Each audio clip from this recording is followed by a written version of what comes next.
Hi, good morning, afternoon, evening everyone. Hi, my name is Mira and welcome back to my channel. Kali ini, untuk pertama kalinya, gue collab dengan movie reviewer lain. Boleh kenalin diri dulu mungkin? Halo semuanya para vlogger semua, penikmat vlognya Mbak Mira. Gue Sindu Movies, pemilik akun dari IG Sindu Movies. Nanti ya, akan ada namanya di sini. Ya. Oke, thank you Sindu Movies sudah join kali ini. Dan sebenarnya memang rencana gue awalnya memang pengen collab sih, starting April apa starting March deh, karena itu ada beberapa video gue yang collab. Tapi karena COVID, jadi collabnya agak susah ya kalau mau ketemu orang. Dan kebetulan Sindu juga domisilinya di mana, Sindu? Solo ya?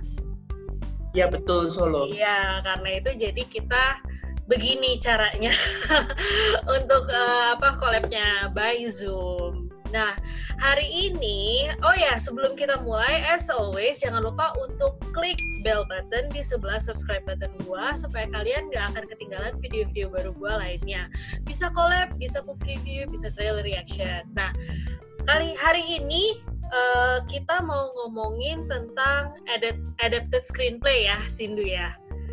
Film-film yang dibuat dari adapted screenplay. Dan kalau misalnya gue baca-baca, adapted screenplay itu adalah sebuah screenplay yang diadaptasi dari berbagai macam versi lainnya. Maksudnya bisa diadaptasi dari buku, bisa diadaptasi dari artikel, film pendek. Bener ya, Sindu ya? Betul sekali. Include novel, kemudian buku biografi, lalu buku non-fiksi, dan lain sebagainya. Ya, banyak banget sih sebenarnya film dari adapted screenplay ini, tapi mungkin kita mulai dengan yang gampang dulu. Kalau misalnya dari Sindu nih, favorite adapted screenplay-nya tuh apa? Apa, featured atau favorite? Favorit. Oke, untuk favorite, ya nggak jauh-jauh dari orang-orang kebanyakan. Apa tuh? Harry Potter. 7 buku ya, diadaptasi selama 8 film ya kalau nggak salah ya. 7 buku, 8 film plus 2 film yang Fantastic Beasts. Spin-off ya bilangnya ya. Spin-off, yes. Kalau Fantastic Beasts tadi kenapa? Ya itu kan film terpisah dan lebih ke arah prequel sih, karena kayak kalau di film keduanya kan Dumbledore-nya kan lebih muda. If I'm not wrong. Iya sih, ganteng lagi. Ganteng lagi, aku suka sama Dumbledore di sana, sama Jude Law ya kalau nggak salah. Tapi apa sih yang membuat kita semua tahu Harry Potter? Nggak ada yang nggak tahu Harry Potter.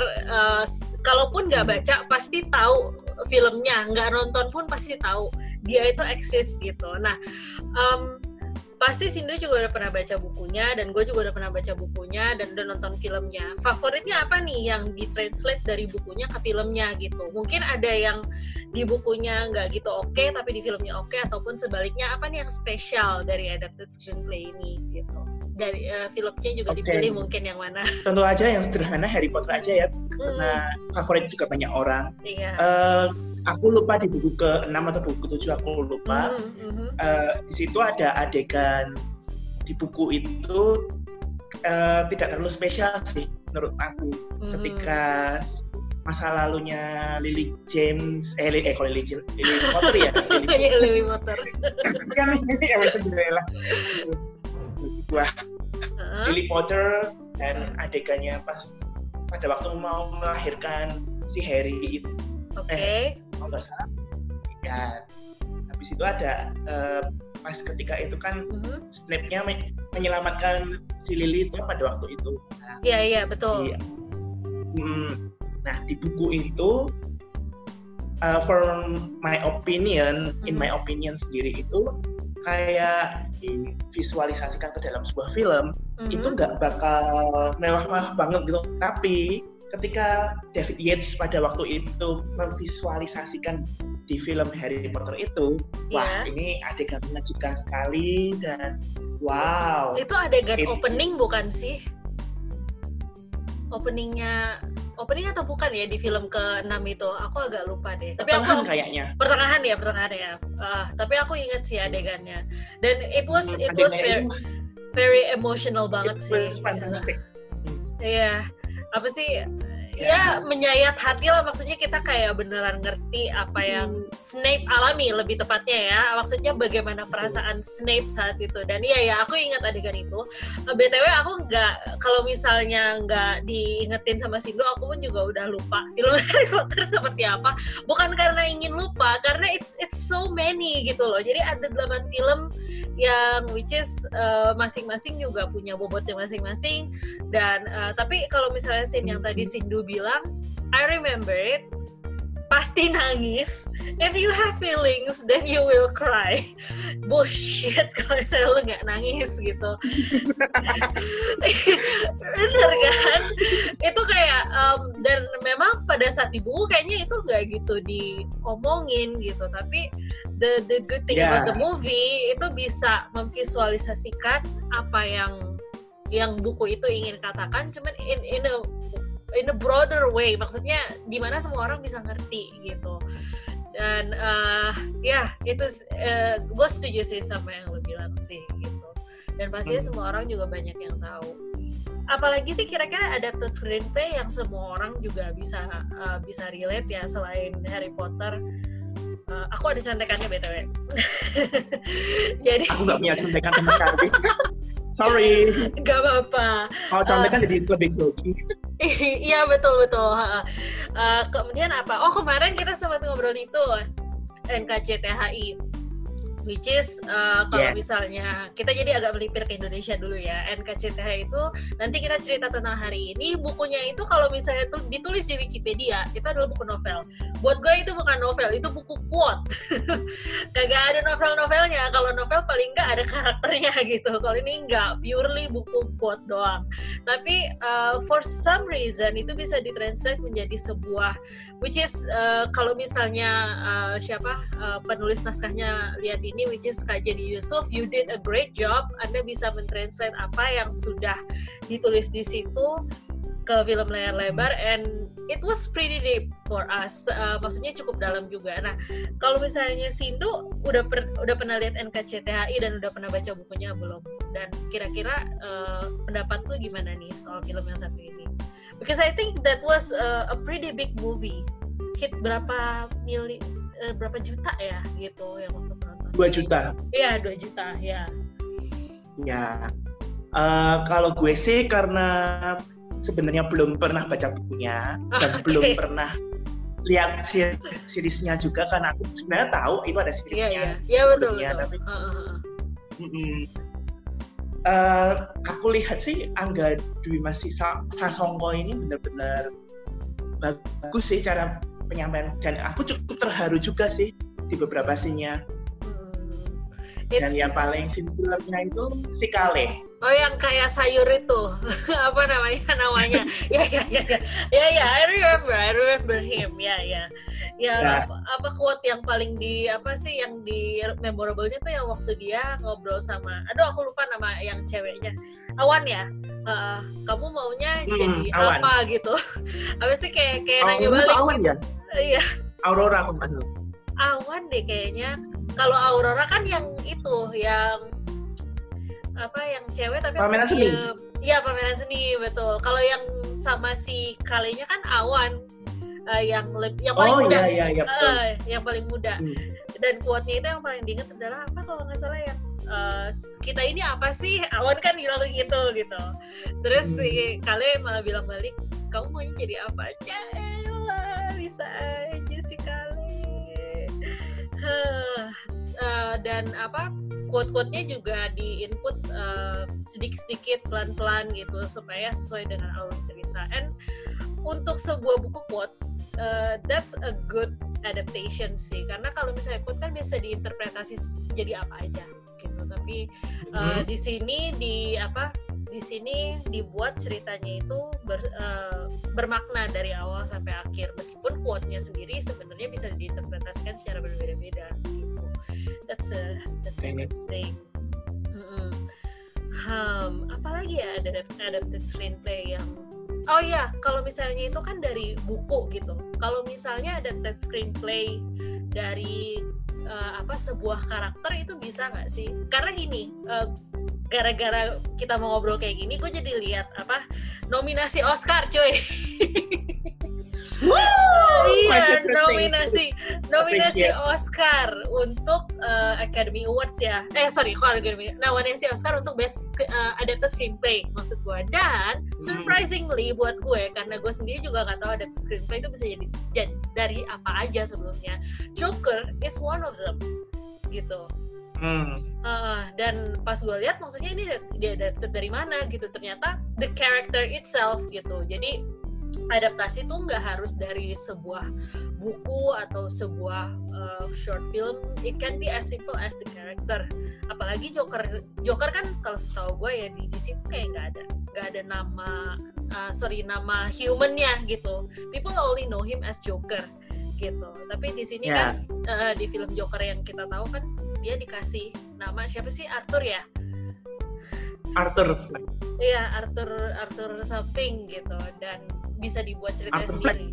Iya, Fleck, yes, Arthur Fleck, betul sekali. Dan it's amazing sih, maksudnya dari sebuah karakter yang bisa dibilang ambigu, gak gitu ada backgroundnya, tapi bisa jadi sesuatu yang menarik juga gitu. Dan sangat sakit jiwa ya, kalau nggak salah ya. banget. Gangguan psikologis yang bisa bipolar. Yes. Kalau nggak salah, kalau aku bisa analisis sedikit, Jokernya bipolar juga. Kemudian dia punya apa ya? Jadi kayak ya sinis gitulah ya. Tapi sinisnya di film ini nggak terlalu kelihatan gitu sih. Yes, tapi banyak yang, termasuk gue sih, waktu Joker lagi hot-hotnya, gue lupa tuh kapan, kayak tahun lalu ya, tahun ini aku aja lupa. Banyak yang merasa setelah nonton film Joker mereka takut sama diri mereka sendiri, apalagi yang merasa depresi dan segala macam, karena it could be triggering gitu.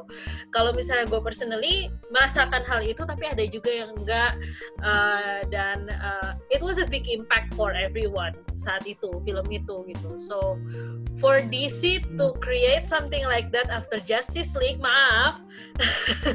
the Justice League we all know and love, bukan rilisnya si Snyder Cut, bukan, not that one. This is a revolutionary movie gitu, which is happy sih gue sama hasil itu. Astaga, ranting gue nafasnya panjang juga ya. Betulnya gue malas cut nih, gue nggak akan cut ini. Ada lagi nggak mungkin yang memorable adapted screenplay selain dari Harry Potter? Kalau yang berdasarkan buku non-fiksi, berdasarkan kejadian nyata juga, itu ada The Blind Side. Tapi karena judulnya agak panjang, juga sampaikan dulu sebentar ya. Silahkan. Tapi I like that movie as well. Itu film yang sebenarnya gue bisa replay itu berkali-kali. It's just my favorite movie, even though there's some problems about it. Tapi nanti mungkin kita bisa diskusi tentang ini. Mungkin bisa dikasih lihat dulu contohnya apa. Oke. Untuk bukunya judulnya The Heartbeats, Sharing the Power of Cheerful Giving. Itu dikarang oleh Ray Anna dan Sen Tohei. Nah, karena ini kejadian nyata juga kan. Ini mereka berdua itu ternyata beneran pasangan suami istri Kristiani. Oh gitu. Dan si Michael O'Hare itu sendiri, ketika aku sedikit baca di bukunya itu, memang beneran dia anak gelandangan. Oke. Sindu sebentar, aku potong ya. Muka kamu nge-freeze. Suaranya aku freeze, jadi nggak gerak. Tapi suara kamu kedengeran.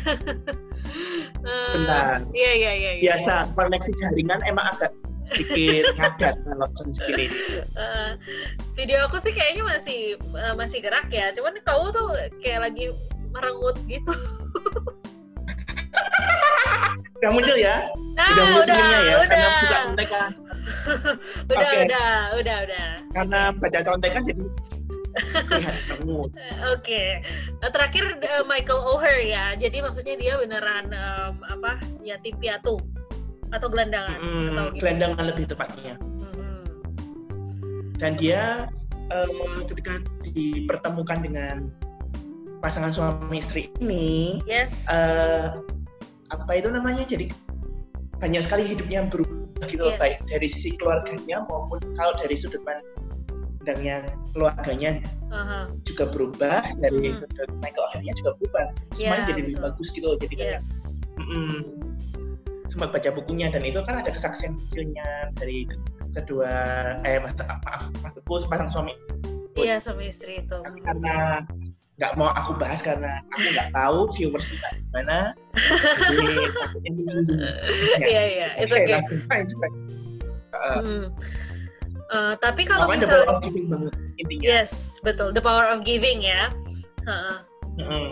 Kalau misalnya menurut cerita kamu sih, dan aku karena udah sering banget nonton filmnya, mungkin udah bisa dibilang lo hafal luar kepala kali ya, dan apa yang ditranslate di filmnya itu sama persis sama apa yang kamu bilang barusan gitu. Jadi yes, kehidupan Michael O'Hare-nya berubah, tapi di film juga ditekankan bahwa Michael O'Hare-nya sendiri juga merubah kehidupan aku lupa Sandra Bullock jadi apa namanya, oh my god.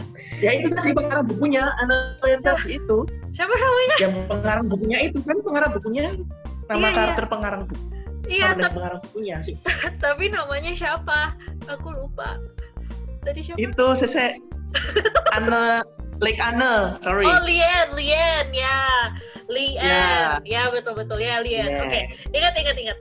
Dan for your information, dia menang Oscar juga loh, Sandra Bullock, gara-gara main di sini. Karena ini ya, that's a good decision for her. Untuk ambil ini, untuk sebentar, kamu lanjutin lagi. Lanjutin. Oke. Maksudnya si Sandra Bullock ini bisa mengambil peran ini tuh, it's a good opportunity for her gitu.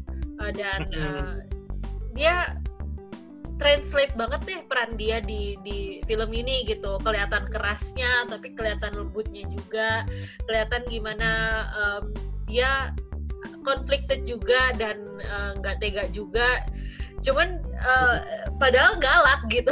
Kalau misalnya kelihatan dari raut muka dan cara itu dia tuh galak, cuman film ini juga bisa ngasih lihat soft side-nya dia tuh di mana sih. Ingat gak yang waktu scene terakhir yang dia mau ngelepasin si Michael O'Hare ke maksudnya disuruh kuliah gitu. Dia kan nangis sebenarnya, cuman kan dia nggak mau kelihatan gitu. It's very touching gitu. Yes. Oh ya, tadi aku mau lanjutin. Ini juga tahun unik juga, pas itu Sandra Bullock bagian menang 2 poin loh. 2 poin. Satu sisi menang di Best Actress di Oscar, tapi juga menang di Best Actress di Razzie Award loh. Di mana? Razzie, yang film terburuk itu loh. Hah? Really? Tapi di beda film sih. Beda film. All About Steve judulnya. Oh, I know. I don't like that movie. It was bad. Dan aku nonton gitu. Maksudnya yang dia jadi pembuat crossword puzzle. Terus naksir sama cowok gitu. And it was bad. It was so bad. Jangan nonton, guys. Akan ada posternya di video ini, but you don't have to watch it. It was so bad. Ya. Pakai 2 mata koin beneran kan, bisa berperan bagus. Bisa jelek juga. I remember that movie. Aku nonton kalau nggak salah sekali apa 2 kali, cuman yang kedua cuman untuk refresh aja, ini film apaan sih, terus habis itu nggak mau nonton lagi. Itu sangat bisa ya ternyata. Lucu juga. Ada lagi mungkin dari jadi kalau misalnya buat aku tadi apa? Oh, yang paling recently yang juga tadi barusan aku baca artikelnya. Dan mungkin Sindu juga belum nonton atau enggak, I don't know. Kalau misalnya tahu film A Beautiful Day in the Neighborhood, tahu film itu nggak? Oh iya, tahu sih tapi belum nonton full. Iya, dan kemarin gue nonton itu, dan ternyata itu tuh dari artikel gitu. Jadi it's not about itu bukan tentang Mr. Rogers-nya sendiri, tapi hubungan Mr. Rogers dengan si pembuat artikel itu, and it was very touching gitu. Kalau misalnya gue lihat cara penceritaan di artikelnya itu bukan private ya, close banget, maksudnya kelihatannya kayak deket banget gitu si Mr. Rogers dan pembuat artikelnya ini, dan itu benar-benar ditranslate ke filmnya gitu. Jadi nggak hanya tentang Mr. Rogers, tapi about the relationship about these two people gitu. Nanti mungkin akan gue cantumin juga artikelnya seperti apa, because nonton filmnya mau nangis, baca artikelnya apalagi. It was I will see it later. Makasih buat Iya, sama-sama. It was good, dan just for your information, A Beautiful Day in the Neighborhood nggak ada di bioskop kita ever, tapi bisa Is it really good? Apanya? Is it really good? Filmnya karena banyak review juga yang bilang sedikit negatif. Sedikit negatifnya karena apa ya? Kalau buat aku sih it's quite touching sih, dan inline ya sama karakternya gitu. Dan mungkin karena memang gue ngefans aja sama Mr. Rogers, karena dia itu kan kalau nggak salah gue pernah lihat videonya dia deh, dimana dia bisa meyakinkan dewan-dewan di pemerintah bahwa penting loh, televisi dia yang untuk anak-anak ini penting loh, dan nggak mahal gitu. You just have to invest just a little bit of money, and I want to show you how important this TV program is gitu. Dan itu cuman kayak dalam kurun waktu 20-30 menit dia ngobrol, dan akhirnya kayak oke, lu boleh dapat pendanaan untuk program lo. And I was like, nanti akan gue kasih tunjuk juga di sini akan ada linknya. Sorry, gue ngefans banget sama Mr. Rogers. I'm a really big fan of him, karena ya menurut gue he's one of a kind man, yang bisa ngertiin anak-anak meskipun dia udah dewasa, dan itu bertahan cukup lama juga kan serialnya dia. Yang A Beautiful Day in the Neighborhood, it's beautiful day in the neighborhood. Ya, lagunya catchy banget sih. Iya, dan kalau nggak salah itu dia sendiri yang kompos, Mr. Rogers-nya sendiri yang kompos. It was so nice. Oh really? Benar. Really? Iya, karena dia sendiri memang. Tapi Mr. Rogers yang asli sih. Ya udah nggak, meninggal di tahun berapa ya? Lupa deh, pokoknya udah meninggal deh. Karena aku ngelihat dokumenter about him juga gitu sampai dia meninggal gitu. Jadi cerita dari awal sampai dia meninggal gitu. Kalau yang ini kan semi biopic kan, maksudnya bukan dokumenter gitu. Seperti itu. It was so good. Film sama apa ya? Oh, Saving Mr. Banks. Ingat kan nama itu? Oh my Ketika God. Ya. Dia jadi Walt Disney. Walt Disney. Dia memerankan dua karakter yang istilahnya dicintai lah sama anak-anak. Satu Walt Disney, satu lagi Mr. Rogers, and he did it really good gitu. Meskipun mungkin jalan ceritanya nggak gitu oke, mungkin untuk beberapa orang tadi kamu juga sempat mungkin akan ada negatif, tapi buat gua representasi dia untuk Walt Disney maupun Mr. Rogers, it's thumbs up banget. I love him. Ya, Tom Hanks banget. Iya, Tom Hanks banget. Tapi aku belum nonton utuh, jadi cuma lihat trailernya dan lihat lagunya yang otentik itu. Iya. Dan pengen nonton fullnya juga belum sempet sih, karena banyak watchlist juga. Banyak, oh my god, kerjaan kita selama pandemi ini cuman catch up series, catch up film. Gak ada lagi kerjaannya. Maksudnya gue juga kerja di rumah sih, but it's so boring. Mesti kayak yang dilihat tuh, yes, of course, so boring banget. Jadi hiburan kita ya semata-mata ya film dan series gitu. Dan mungkin dan mudah-mudahan film tuh kan, video ini juga membuat kalian pengen nonton film-film yang kita udah kasih tahu. Who knows kan? Gitu. Perhaps ya. Mungkin. Terakhir sih yang paling memorable adapted screenplay sih itu, tapi banyak banget adapted screenplay lainnya yang mungkin nggak bisa kita bahas semua di sini karena kita pakai Zoom, so we only have 40 minutes untuk ngebacot. Kita nggak bisa lebih lama dari itu. Apa lagi tapi adapted screenplay yang ada yang aku suka, oh my god banyak banget. Aku recently nonton Lord of the Rings, tapi sayangnya aku belum baca bukunya because it's so thick, tebel banget. Wait, I have the books. Wait.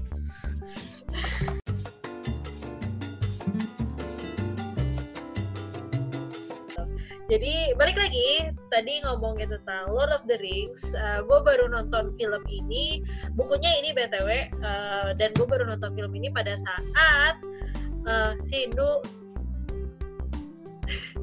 Halo. Tadi aku dengerin kok. Tapi mukanya nggak bergerak lagi, aku kira error lagi. Oke.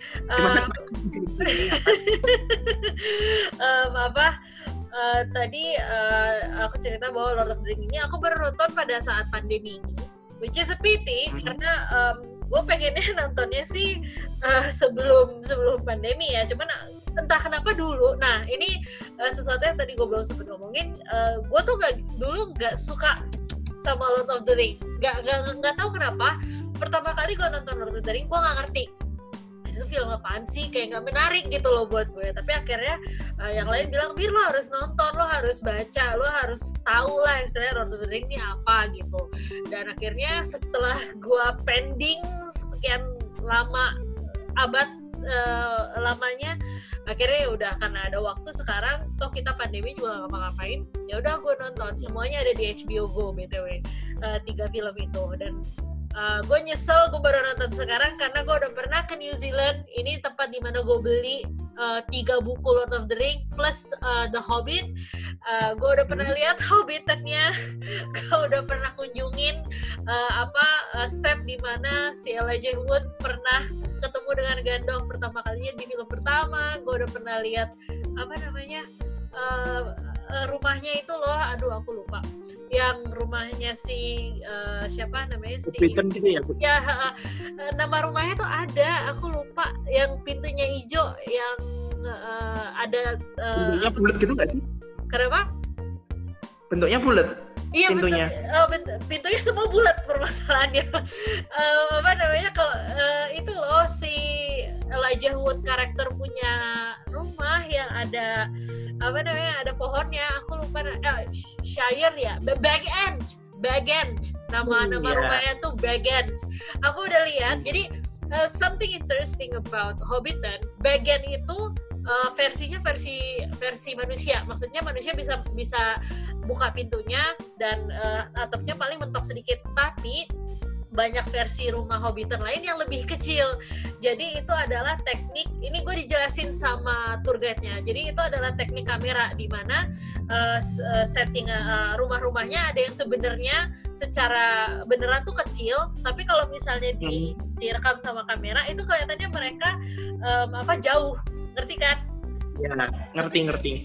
Tapi sebenarnya itu dia kecil, dan memang kalau misalnya kita ngejalan di Hobbiton itu ada rumah yang kecil banget, ada rumah yang beneran gede gitu. Rumah yang beneran gede setahu aku adalah Bagan, rumahnya si Sam, sama rumahnya si Merry sama Pippin. Itu semuanya gede gitu. Sisanya itu kecil-kecil semua karena untuk trik kameranya. It's very interesting. Dan ya, penyesalan saya baru ketahuan setelah saya nonton filmnya. Jadi what can you do? Dari 0 sampai 10 berapa? Filmnya? Kalau filmnya it's about 8 to 9, karena aku suka gimana filmnya bisa bikin flow-nya nyambung semua meskipun tiap film itu 2 jam sendiri, which is it could be exhausting gitu loh ya. Ingat aja lah Marvel Endgame, Avengers Endgame itu 3 jam kan. It's like that, but three movies, 3 exhausting. 9 jam itu tapi gue gak nyesel nontonnya, dan gue yakin juga untuk teman-teman yang suka adventure, yang suka magic, this is a good movies for you guys. Salah satu adapted screenplay yang lumayan mantap. Siap. Ada lagi yang mau dibahas Lord of the Ring-nya? Kalau Lord of the Ring-nya udah, mungkin dari Sindu, karena kalau misalnya lihat recordingnya mungkin udah 20-30 menit. it's quite a while. BTW video gue biasanya cuma 10 menit ya. Jadi cukup panjang. Kenapa setiap kali aku collab sama orang itu pasti panjang? Karena kita nggak baca terus. Oke, dari sini ada yang beritahu. Tadi seperti yang sudah saya tanyakan sebelumnya. sebelum ada masalah teknis. Sebelum karena editan ya kan. Recordingnya karena kasus kepencet tadi. Iya. Jadi tanya ulang lagi deh. Yes.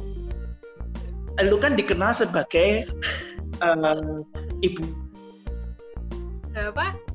Itu sendiri kan adaptasi juga, jadi ikan Gundala sendiri kan adaptasi, kan itu kan ibu pos rakyat bumi langit, dan jadi kan itu kan nggak jauh-jauh amat dari topik kita hari ini. Iya betul. Bisa ceritain dikit dong, why someone call you ibu pos rakyat bumi langit dan mungkin latar belakang Gundala yang Oke.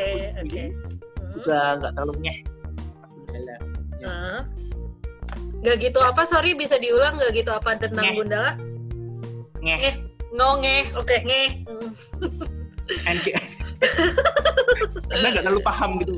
Ya, ngerti. Oke, mungkin gue ceritain tentang background Gundala dulu kali ya. Jadi kalau misalnya film Gundala yang kita ketahuin adalah apa yang menjadi bagian dari suatu jagat bumi langit atau universe, cinematic universe yang disebut jagat sinema bumi langit gitu. Nah, kalau misalnya memang kalian fans berat Bumi Langit, kalian juga mungkin tahu jagat sinema Bumi Langit ini ingin dibuat sedemikian rupa supaya mereka karakter-karakter yang terlibat di dalamnya itu tidak tergantung sama alien atau tidak tergantung sama sains, sama teknologi. Mereka ingin membuat sebuah jagat sinema yang lebih berat di budaya, apalagi budaya Indonesia yang memang luar biasa variasinya gitu kan. Itu yang pertama. Nah, tapi karena keinginan itu, film Gundala dibuat sedemikian rupa itu membuat tanda kutip membuat fans Gundala yang dulu di komiknya yang asli 1960 sekian, 1950 sekian aku lupa, agak bete gitu karena backgroundnya jadi beda. Kalau Gundala di film itu satpam tapi agak pinter, iya kan? Ya, tapi kalau misalnya Gundala di komik yang lama, maksud aku bukan yang sekarang, dia itu saintis yang sudah mendapatkan rahasia tentang petir atau gimana gitu, pokoknya dia tentang lagi meneliti petir aja. Nah, karena lagi meneliti petir, terus akhirnya dia kena petir dan berubahlah dia jadi Gundala gitu. Tapi yang kali ini karena visi dari jagat sinema Bumi Langit seperti itu, jadinya backgroundnya si Gundala tuh beda gitu, dan itu yang membedakan adaptasi filmnya ini yang membedakan sama komiknya. Tapi apakah semua karakter yang ada di komik sebelumnya, komik Bumi Langit sebelumnya atau komik Gundala sebelumnya akan muncul lagi di film ini? Jawabannya bisa iya, bisa enggak, karena kan kita juga udah tahu Bumi Langit udah ngumumin sekian banyak karakter yang akan keluar gitu. Kalau yang itu kan udah pasti, tapi banyak karakter lain belum ada pengumumannya gitu. Jadi kalau misalnya mau tahu siapa aja yang akan muncul, ya tunggu aja pengumuman dari Bumi Langit. Saya sebagai ibu kos Bumi Langit pun tak tahu apa-apa. Saya hanya menjaga teman-teman rakyat Bumi Langit, fans clubnya Bumi Langit yang senang dengan karya-karya dari Bumi Langit, and that's it. Dan kenapa bisa disebut ibu kos? Sebenarnya nggak ada Kasindo ketawa. nggak ada rencana atau apapun sih. Gue nggak memanggil diri gue sendiri ibu kos sebenarnya, tapi salah satu teman gue yang ngurusin Twitternya Rakyat Bumi Langit, yaitu Zulfi, dia pernah manggil gue, "Hai ibu kos Rakyat Bumi Langit" gitu, dan gue pikir nggak buruk-buruk amat sih panggilannya gitu, so why not immortalize it gitu, kenapa nggak dipakai aja sekalian. Dan akhirnya semua ya aku sendiri juga akhirnya mengembrace atau menerima panggilan itu dengan lapang dada gitu. Jadi kisahnya begitu. Oke. Gitu sih. Yes. Ada lagi mungkin apa lagi? Les worst adapted screenplay. Nah, ini nih yang tadi kita belum sempat obrolin. Worst adapted screenplay pertanyaan terakhir untuk sesi lagi kan tuh video kali ini. Worst adapted screenplay buat Sindu tuh apa? Nanti aku kasih tahu buatku yang mana. Screenplay itu ada 2. Yang satu filmnya Tarzan, sama satu Peter Pan. Dua-duanya rilis di tahun 2015-an. 14 atau 15 aku lupa. Dan mengapa aku bilang jelek? Ya kita tahu sendiri bahwa animasinya itu kan dari Disney, dan Disney itu kan kalau bikin animasi kayak Tarzan, Peter Pan itu kan tahu sendiri kan miracle-nya kayak gimana, dunia magicnya mereka kayak gimana. Nah, ketika diadaptasi di live actionnya ya kan Warner Bros kebetulan, jadi dua-duanya di Warner Bros ini menurut aku sih kacau balau banget sih, baik dari segi acting dan mungkin kalau dari segi visual mungkin masih bisa dimaafkan sih, tapi kalau untuk dari segi acting dan alur cerita aku rasa lebih dangkal sih, tidak sedip itu, feelingnya itu nggak sedip, jadi kalau nggak sejelek Disney sih. Kalau yang di Disney kan tahu sendiri kan sejeleknya lagunya gimana gitu kan, apa kayak lagu You'll Be in My Heart atau apa gitu kan.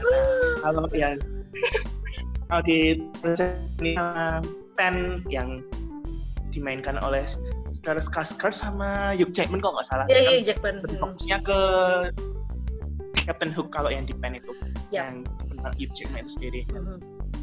Menurut gue itu mereka cuma ngandelin nama besar doang sih, jadi kayak ibaratnya pakai nama besar dan kacau banget lah pokoknya storyline-nya. Gue belum nonton itu. Iya, gue belum nonton itu padahal. Tonton kalau misalnya penasaran pengen nonton, mungkin pendapatnya ibu kos yang satu ini berbeda. Oke. Nah, kalau misalnya buat gue worst adapted screenplay buat gue, and I'm very sorry to say this, gue sebenarnya nggak mau kasih pendapat ini sebenarnya, tapi buat gue adalah Captain Marvel gitu. Dan itu kayak itu selalu menjadi debat di dalam hati gue sendiri sih. Kenapa? Karena gue sebenarnya suka MCU. I really love Marvel Cinematic Universe. Dari Iron Man, gue nonton sebenarnya pertama kali Iron Man 2, bukan Iron Man 1. Tapi karena Iron Man 2 membuat gue penasaran, gue akhirnya nonton Iron Man 1 dan akhirnya gue nonton semua film MCU-nya. Cuman yang Captain Marvel ini, it's very weird for me. Ini adalah satu-satunya film MCU yang pernah mengecewakan gue. Kalau serial lain lagi ya, tapi kalau misalnya film ini gitu. Dan alasannya adalah gue nggak tahu Captain Marvel di komik, tapi in my opinion dengan kekuatan yang dia punya, I think she would be pretty badass gitu loh. Akan gila keren banget gitu. Tapi di sini nggak ke-translate gitu, karena jalan ceritanya itu mencoba menggabungkan women equality dengan storyline dia yang seharusnya gitu. Jadi kayak ada dua kubu yang berbeda. Satu ngomongin tentang women equality, satu lagi tentang storyline dia berjibaku dari dulu pilot terus jadi Captain Marvel yang sekarang. Tapi dua hal itu tuh nggak bisa dikoneksi gitu. Dan dari akibatnya adalah scene terakhir yang pada saat Jude Law itu kayak mau ngeledekin dia gitu loh, lu pasti nggak berani kan, lu cuman cewek apa segala macam gitu, dan si Captain Marvel cuma nembak dia. Seharusnya itu scene menurut gua seharusnya bermakna, tapi sayangnya maknanya itu hilang karena ada dua kubu yang berbeda di storyline yang sama gitu. So itu sih kalau menurut gua worst adapted screenplay yang gua pernah lihat gitu. Oke, I see. Sip. Udah itu aja kan, masih ada yang lain? Itu aja. Thank you so much Sindu buat waktunya dan untuk recording ulangnya nanti akan aku kasih tahu kalau tadi ada kesalahan teknis karena itu ada yang di recording ulang. Thank you so much Sindu buat waktunya. Jangan lupa ya follow Sindu di Instagram, dia sangat aktif untuk review film. Kadang dalam bahasa Inggris juga ya Sindu ya kalau nggak salah ya. Sometimes. Kalau tapi para followers gue juga mintanya bahasa Indonesia. Oh gitu, oke. Jadi kadang-kadang bahasa Inggris juga, kadang-kadang bahasa Indonesia, sama juga kayak gue. Jangan lupa follow Instagram beliau dan juga jangan lupa untuk like, subscribe, satu lagi komen kalau misalnya kalian suka video ini, dan jangan lupa untuk follow gue di Instagram, Twitter, Facebook, dan TikTok. Thank you again Sindu, dan thank you again semuanya for watching ya. Bye, see you later. Bye.